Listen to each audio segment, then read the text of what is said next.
The government's own independent reviewer of terrorism legislation, Jonathan Hall KC, has said repeatedly recently that it is important in incidents of terrorism that the authorities put out more information sooner. All of us in this House have a choice to make, including both candidates to be the next Tory leader.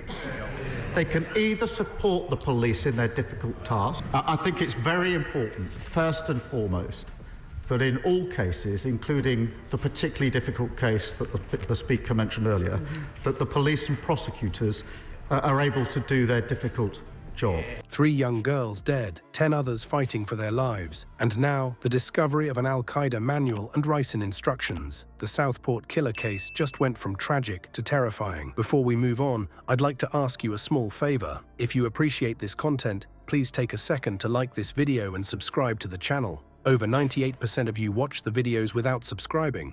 It costs you nothing, but it makes a huge difference to us. So did you click the subscribe button? Great, thank you so much. Now back to the video, but that's not even the most shocking part. As we dig deeper, we'll reveal the unexpected turns this case has taken and why it's sparking violent protests across the UK. The courtroom was set for a dramatic scene, but Axel Rudakubana's chair remained empty. His unexpected absence from the proceedings left onlookers puzzled and speculation running wild. Reports soon emerged that the suspect had been brought to the court building but remained in the cells due to an unexplained illness. We have to be very, very careful about the suspect, the defendant, who has been charged now with the murders of 3 kids and attacking kids. The Prime Minister, the Home Secretary, and indeed the police knew that there was a terror-related aspect to Axel Rudakubana. Well, I think the timing was very carefully engineered. I think my own sense is that Keir Starmer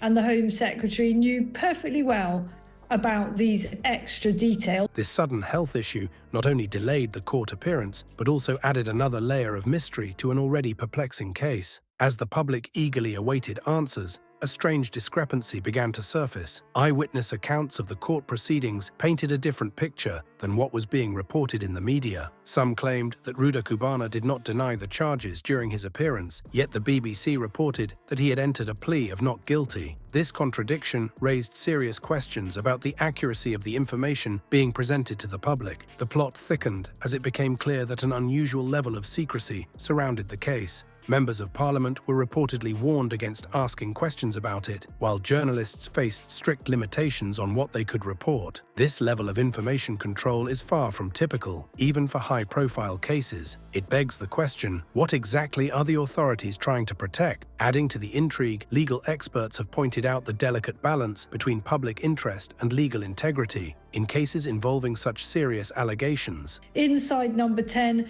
set out precisely why, in his experience, Sir Keir Starmer would have known about this perhaps within hours. You know, in the House of Commons, you have legal privilege. Why did the Speaker of the House, Sir Lindsay Hoyle, Labour, why did he tell MPs that they mustn't discuss this? And I took that to be very, very credible information. And it was extraordinary at Prime Minister's questions today to see the Speaker, Lindsay Hoyle, effectively shutting MPs down. The risk of misinformation leading to public unrest is real, yet the demand for transparency remains high. This tension between secrecy and the public's right to know has only fueled further speculation about the true nature of the case. The reason behind this tight-lipped approach soon became clear. Strict reporting restrictions have been put in place under the Children and Young Persons Act of 1933. Typically, this act is used to protect the identities of minors involved in legal proceedings. However, Rudakubana is not a child, which raises even more questions about what or who is being shielded from public scrutiny. As we peel back the layers of this complex case, it's clear that the Southport killer investigation is far from straightforward. The events today are just truly awful, and I know the whole country is deeply shocked at what they've seen and what they've heard. I do want to thank the emergency services of Merseyside Police who've had to respond to the most difficult of circumstances today. But I do also think about the emergency responders because they have responded to an awful incident today, and I want to thank them for the professionalism that they have shown in doing so. With each new revelation, more questions arise. And as we're about to discover, the next twist in this tale takes us from a local tragedy to a potential threat to national security. The discovery of an Al-Qaeda manual in Axel Rudakubana's possession has transformed what initially seemed like a local tragedy into a potential national security threat. This shocking revelation has sent ripples through the highest levels of government and law enforcement, forcing us to reconsider everything we thought we knew about the Southport case. At first, the incident was viewed as a horrific but isolated act of violence. The community mourned the loss of 3 young girls and prayed for the recovery of 10 others. But as investigators dug deeper, they uncovered something far more sinister. Alongside the Al-Qaeda manual titled Military Studies in the Jihad Against the Tyrants, authorities found instructions for producing ricin, one of the deadliest poisons known to man. The implications of these discoveries are chilling. Professor Tim Atkins from the government's Defense Science Technology Laboratory highlighted the extreme toxicity of ricin, stating that just 0.5 mg is lethal to humans. This puts into perspective the potential devastation that could have occurred if Rudakubana had successfully produced and deployed the poison. Despite these alarming findings, the Chief Constable of Merseyside Police, Serena Kennedy, has attempted to reassure the public. She stated that the risk from Rudakubana's actions was low or very low, and that no one had been contaminated or harmed by the ricin found. But her words have done little to quell the growing sense of unease among the population. So why, in the face of such damning evidence, hasn't the Southport incident been officially declared a terrorist act? The answer lies in the complex legal definitions and thresholds for terrorism in the UK.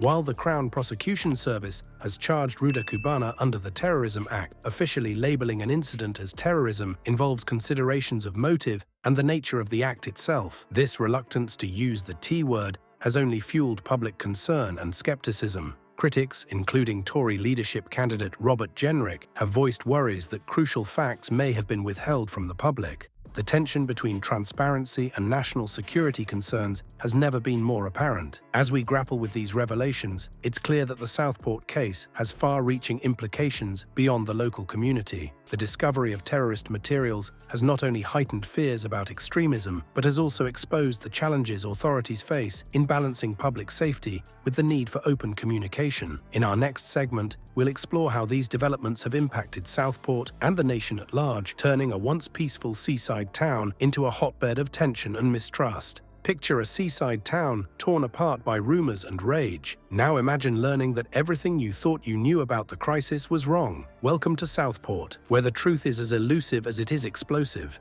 The initial shock of the attack left Southport reeling. Grief hung heavy in the air as residents struggled to comprehend the loss of 3 young lives and the 10 others left fighting for survival. But as the community tried to come together, a sinister undercurrent of misinformation began to take hold. False claims about Axel Rudakubana's background spread like wildfire on social media. Despite official statements confirming he was born in the UK, rumors persisted that he was a Muslim immigrant. This toxic cocktail of fear and falsehood proved too potent for some to resist. The consequences were swift and devastating. Far-right groups descended on Southport, their anger fueled by lies. What followed was a night of chaos that left the town scarred. Shops were ransacked, a local mosque attacked, and over 50 police officers injured in the mayhem. More than 100 arrests were made, but the damage was already done. Patrick Hurley, a local legislator, didn't mince words about the cause of the violence. "This is the result of propaganda and lies," he stated, his frustration palpable. The real-world impact of online misinformation had never been clearer.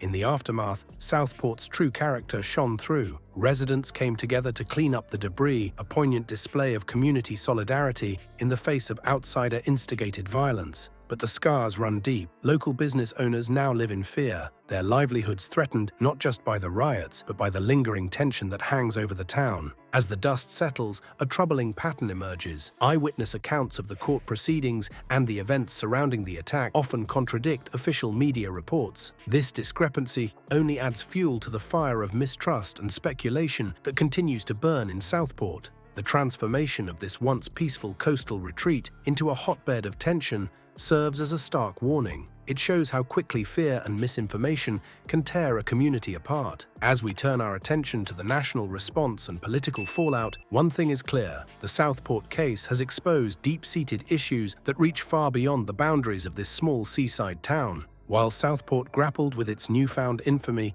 another storm was brewing in Westminster. The case that shocked a nation has now become a political powder keg, with careers and reputations hanging in the balance. But as the drama unfolds, one question looms larger than all others. What exactly are they trying to hide? The initial political response to the Southport attack was one of shock and condemnation. Politicians from all parties expressed their sympathies and called for a thorough investigation. But as more details emerged, the unified front began to crumble. Accusations of cover-ups and mishandling started to fly, turning the tragedy into a political battleground. At the forefront of this growing criticism is Robert Jenrick, who hasn't minced words about his concerns. Any suggestion of a cover-up will permanently damage public trust in whether we're being told the truth about crime in our country, he stated, his words striking at the heart of the government's handling of the case. Jenrick's statement reflects a growing sentiment among both politicians and the public that there's more to this story than meets the eye. Kemi Badenoch has also joined the fray, taking to social media to voice her concerns. There are serious questions to be asked of the police, the CPS, Crown Prosecution Service, and also of Keir Starmer's response to the whole situation, she tweeted. Badenoch's comments highlight the multifaceted nature of the controversy, implicating not just the government, but also law enforcement and the opposition. As the criticism mounts, the Prime Minister's office has attempted to quell the storm. They've emphasized their focus on ensuring justice for the affected families and stressed the importance of public trust and transparency. But these assurances have done little to stem the tide of skepticism. The political fallout from the Southport case could have far-reaching consequences. It's not just individual careers at stake, but the public's trust in the entire system of governance and law enforcement. The controversy has reignited debates about knife crime policies, public safety measures, and the government's ability to handle national security threats. Amidst this political maelstrom, the specifics of the case against Axel Rudakubana have finally come to light. He faces 3 counts of murder, 10 counts of attempted murder, and charges related to the production of ricin and possession of a terrorist manual. These charges paint a chilling picture of the alleged crimes and raise serious questions about how such a threat could have gone undetected. As we grapple with the implications of the Southport case, it's clear that its impact will be felt far beyond the boundaries of this seaside town. The incident has exposed deep-seated issues in our society, from the spread of extremism to the effectiveness of our justice system. How we address these challenges will shape the future of our nation for years to come. The Southport case has laid bare the complex web of justice, security, and public information in our society. It's a stark reminder that addressing knife crime and extremism requires more than just tough talk and quick fixes. We need a multifaceted approach that tackles poverty, education gaps, and mental health support. The rise in knife-related violence isn't just about weapons, it's a symptom of deeper social inequalities and the impact of austerity on vital community services. As we grapple with these challenges, we're forced to confront an uncomfortable truth. The balance between transparency and national security is more precarious than ever. The government's tight-lipped approach to the Southport case has fueled speculation and mistrust. Yet, in an age of rampant misinformation, we can't ignore the potential consequences of full disclosure. It's a tightrope walk with no easy answers, leaving us to ponder. In our quest for safety, how much of our right to know are we willing to sacrifice?